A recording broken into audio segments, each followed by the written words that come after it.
ಗುರುಭ್ಯೋ ನಮಃ. ನಮಸ್ಕಾರ ಸ್ನೇಹಿತರೆ. ನಾವು ಹೋದ ತಿಂಗಳು ನೈಮಿಷಾರಣ್ಯ ಮತ್ತು ನೇಪಾಳ ಯಾತ್ರೆಗೆ ಹೋಗಿ ಬಂದ್ವಿ. ಶ್ರೀ ಸಂಜೀವಾಚಾರ್ಯ ಅವರು ಮಾಡಿರೋ ಜ್ಞಾನಸತ್ರದ ಭಾಗವಾಗಿ ನಾವು ನೈಮಿಷಾರಣ್ಯ ಮತ್ತು ನೇಪಾಳ ಯಾತ್ರೆಗೆ ಸತ್ಸಂಗದಲ್ಲಿ ಹೋಗಿ ಬಂದ್ವಿ. ವೈಕುಂಠ ಅಂದ್ರೆ ನಾರಾಯಣ ಶ್ರೀ ಮಹಾವಿಷ್ಣುವು ವಾಸವಾಗಿರುವ ಜಾಗ. ಅಂತ ಭೂ ವೈಕುಂಠಗಳು ಈ ಭೂ ಪ್ರಪಂಚದಲ್ಲಿ ಇದೆ. ಅದರಲ್ಲಿ ನೈಮಿಷಾರಣ್ಯ ಕೂಡ ಒಂದಾನೊಂದು ಕಾಲದಲ್ಲಿ ತಪಸ್ವಿಗಳು ಋಷಿಗಳು ಎಲ್ಲಾರು ಬ್ರಹ್ಮದೇವ್ರ ಹತ್ರ ಹೋಗಿ ಕೇಳ್ತಾರೆ, ನಮ್ಗೆ ಈ ಭೂಲೋಕದಲ್ಲಿ ತಪಸ್ ಮಾಡ್ಕೊಳಕ್ಕೆ ಒಂದು ಪವಿತ್ರವಾದ ಒಳ್ಳೆ ಜಾಗವನ್ನು ತೋರಿಸಿ ಅಂತ. ಆವಾಗ ಬ್ರಹ್ಮದೇವ್ರ ಏನ್ ಮಾಡ್ತಾರೆ, ಈ ಒಂದು ಚಕ್ರವನ್ನು ಬಿಡ್ತಾರೆ ಇಲ್ಲಿ ಭೂಲೋಕಕ್ಕೆ. ಆ ಚಕ್ರ ಎಲ್ಲಿ ನಿಲ್ಲತ್ತೋ ಅಲ್ಲೇ ನಿಮ್ಗೆ ಉತ್ತಮವಾದ ಜಾಗ ಅಂತ ಹೇಳ್ತಾರೆ. ಸೊ ಹಾಗಾಗಿ ಆ ಚಕ್ರ ಬರುತ್ತೆ, ಒಂದು ಕಾಡು ಪ್ರದೇಶದಲ್ಲಿ ಬಂದು ನಿಂತೋಗತ್ತೆ, ಮುರಿದೋಗತ್ತೆ. ಅವಾಗ ಈ ಋಷಿಗಳೆಲ್ಲ ಹೋಗಿ ಕೇಳ್ತಾರೆ ಬ್ರಹ್ಮದೇವ್ರನ್ನ, ಇಂಥ ಕಾಡು ಪ್ರದೇಶದಲ್ಲಿ ನಿಂತಿದಲ್ವಾ, ನಾವು ಹೇಗೆ ಇಲ್ಲಿ ಜೀವನ ಮಾಡಕ್ ಸಾಧ್ಯ, ಹೇಗೆ ತಪಸ್ ಮಾಡ್ಕೊಳಕ್ ಸಾಧ್ಯ ಅಂತ. ಅವಾಗ ಎಲ್ಲಾರು ಸೇರ್ಕೊಂಡು ಶ್ರೀ ಮಹಾವಿಷ್ಣು ಹತ್ರ ಹೋಗಿದ್ದಾಗ ಆವಾಗ ನಾರಾಯಣ ತನ್ನ ಸುದರ್ಶನ ಚಕ್ರವನ್ನು ಕಲಿಸ್ತಾರೆ ಇಲ್ಲಿ ಕೆಳಗಡೆಗೆ.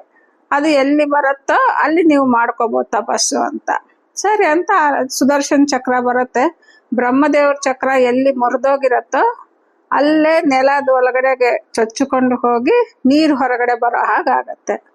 ಅದನ್ನೇ ಆ ನೀರಿಂದಾನೇ ಈ ತಪಸ್ವಿಗಳೆಲ್ಲ ತಮ್ಮ ಜೀವನವನ್ನು ಸಾಗಿಸಿ ಒಳ್ಳೆ ತಪಸ್ಸನ್ನು ಮಾಡ್ಕೊಂತಾರೆ. ಆ ಪ್ರದೇಶವನ್ನೇ ಚಕ್ರತೀರ್ಥ ಅಂತಾರೆ. ಇವಾಗ ಈ ಚಕ್ರತೀರ್ಥದಲ್ಲಿ ನೀರಿನ ರೂಪದಲ್ಲಿ ಆ ಶ್ರೀ ಮಹಾವಿಷ್ಣುವು ಇದ್ದಾರೆ. ಸೊ ಅದಕ್ಕೆ ಇದು ಭೂವೈಕುಂಠ ಅಂತ ಅಂತಾರೆ. ಇಲ್ಲಿ 80,000 ಋಷಿಗಳು ತಪಸ್ಸನ್ನು ಮಾಡಿದ್ದಾರೆ. ವೇದವ್ಯಾಸ ದೇವರು ಮಹಾಭಾರತವನ್ನು ಕಂಪ್ಲೀಟ್ ಮಾಡಿದ್ದಾರೆ. ಅದಲ್ಲದೆ ಎಷ್ಟೋ ಪುರಾಣಗಳನ್ನು ಬರೆದಿದ್ದಾರೆ. ಅಲ್ಲಿ ವ್ಯಾಸಗದ್ದೆ ಅನ್ನೋ ಒಂದು ಪ್ಲೇಸೇ ಇದೆ, ತುಂಬಾ ಚೆನ್ನಾಗಿರುತ್ತೆ. ವೇದವ್ಯಾಸರು ಎಷ್ಟೋ ಪುರಾಣಗಳನ್ನು ಇಲ್ಲಿ ಪ್ರವಚನವಾಗಿ ಹೇಳಿದ್ದಾರೆ, ಬರೆದಿದ್ದಾರೆ. ಇವಾಗ ನಾವು ಯಾವುದೇ ಒಂದು ಪುರಾಣ ತಗೊಂಡ್ರು ಕೂಡ ಫಸ್ಟ್ 1 ನಿಮಿಷದಲ್ಲೇ ಈ ನೈಮಿಷಾರಣ್ಯದ ಬಗ್ಗೆ ನಮ್ಗೆ ಬರುತ್ತೆ. ಯಾಕೆ ಅಂದ್ರೆ ಎಲ್ಲಾ ಪುರಾಣಗಳು ಹೆಚ್ಚು ಕಡಿಮೆ ಈ ನೈಮಿಷಾರಣ್ಯದಲ್ಲೇ ಬರ್ದಿರೋದು. ನಾವು ಭಾಗವತವನ್ನು ಕೇಳೋವಾಗ ಸ್ವಯಂಭೂ ಮನು ಶತರೂಪಾದೇವಿ ಅಂತ ಕೇಳಿರ್ತೀವಿ. ಅವರು ತಪಸ್ಸು ಮಾಡಿರೋ ಜಾಗ ಇಲ್ಲೇ ವ್ಯಾಸಗದ್ದೆ ಪಕ್ಕದಲ್ಲೇ ಇದೆ ಸ್ನೇಹಿತರೆ. ತುಂಬಾ ಚೆನ್ನಾಗಿರತ್ತೆ. ಈ ಸ್ವಯಂಭೂಮನು ಶತರೂಪಾದೇವಿ ಅಂದ್ರೆ ಬ್ರಹ್ಮ ಸೃಷ್ಟಿಸಿರುವ ಪ್ರಥಮ ದಂಪತಿಗಳು. ಅವ್ರಿಗೆ ಮೈಥುನದಿಂದ ಮೊದಲನೇ ಬಾರಿಗೆ ಮಕ್ಕಳಾಗಿರೋದು. ಇವರು ಮಗಳ ಆದ ದೇವಭೂತಿಗೆ ಶ್ರೀಮನ್ನಾರಾಯಣ ಮಗನಾಗಿ ಜನಿಸಿದ. ಅವರೇ ಕಪಿಲ ನಾಮಕ ಭಗವಂತ. ಸೂತ ಮುನಿ ಭಾಗವತದ ಪ್ರವಚನವನ್ನು ಮೊದಲನೇ ಬಾರಿ ಹೇಳಿದ್ದು ಇಲ್ಲೇ.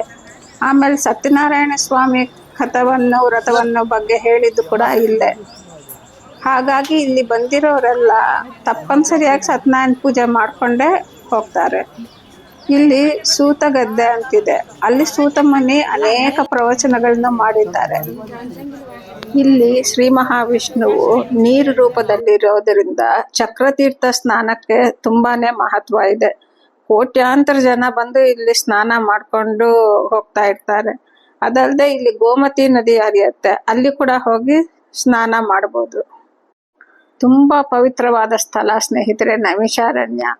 ಆ ಚಕ್ರತೀರ್ಥ ನೋಡಿದಾಗ ನೋಡಿ, ಶ್ರೀ ಮಹಾವಿಷ್ಣುವುದು ಸುದರ್ಶನ ಚಕ್ರವೇ ಅಲ್ಲಿ ಬಂದು ಇದೆ ಅಂದ್ರೆ ಎಷ್ಟು ಪುಣ್ಯವಾದ ಸ್ಥಳ ಅಂತ. ಅವಕಾಶವಿದ್ದಲ್ಲಿ ತಪ್ಪದಾಗಿ ಹೋಗಿ ನೋಡ್ಕೊಂಡು ಬನ್ನಿ. ನಾವು ಒಂದು ಹಿಂದೂವಾಗಿ ನೋಡಲೇಬೇಕಾಗಿರೋ ಜಾಗ ಅದು. ವಿಡಿಯೋ ಇಷ್ಟ ಆಗಿದ್ದಲ್ಲಿ ದಯವಿಟ್ಟು ಲೈಕ್ ಮಾಡಿ ಮತ್ತು ಶೇರ್ ಮಾಡಿ ಸ್ನೇಹಿತರೆ. ಧನ್ಯವಾದಗಳು. ಶ್ರೀ ಕೃಷ್ಣಾರ್ಪಣಮಸ್ತು.